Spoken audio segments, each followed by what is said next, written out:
J'ai un fils de 9 ans et une fille de 6 ans et j'habite à Londres. Alors je me trouve sur la ligne de front dans cette bataille pour redéfinir l'enfance. Et la professeure d'art plastique m'a dit que mon fils était doué, c'était un jeune artiste doué. Je suis rentré à la maison en courant, je l'imaginais déjà comme le prochain Picasso. Il m'a dit non, je veux pas, je veux juste dessiner. Pourquoi pas?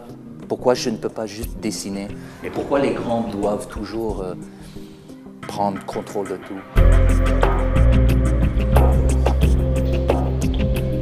On est tombé dans un moment historique par rapport à l'enfance. Les grands, les adultes dominent les détails, tous les détails de la vie des enfants. Le but du bouquin, c'est de réduire un peu l'angoisse et la panique et l'hystérie qui existe autour de l'enfance en ce moment, de montrer qu'il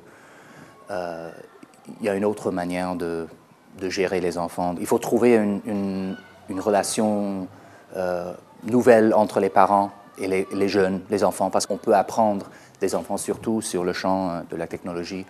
Alors il faut trouver un rapport plus fluide et plus naturel entre les enfants et les parents. Au fond, nous avons comme culture une relation névrotique avec le temps.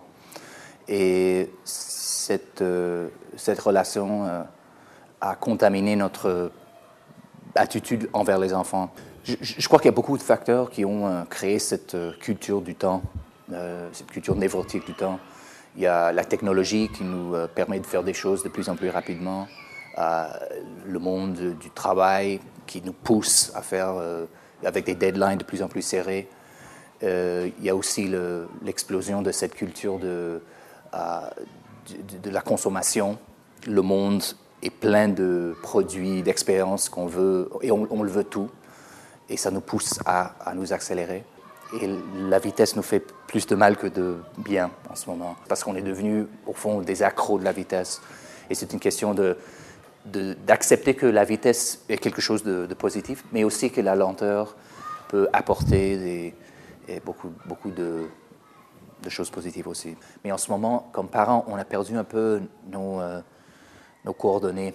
Alors, on est devenu un peu accro des conseils des experts, des gourous. Alors, on cherche toujours une réponse rapide, des conseils rapides, et on veut toujours trouver la recette parfaite. Mais ça n'existe pas. Il faut mettre des barrières pour ne pas être influencé trop par ce bombardement et retrouver cette voie intérieure pour pouvoir prendre la meilleure décision pour votre enfant.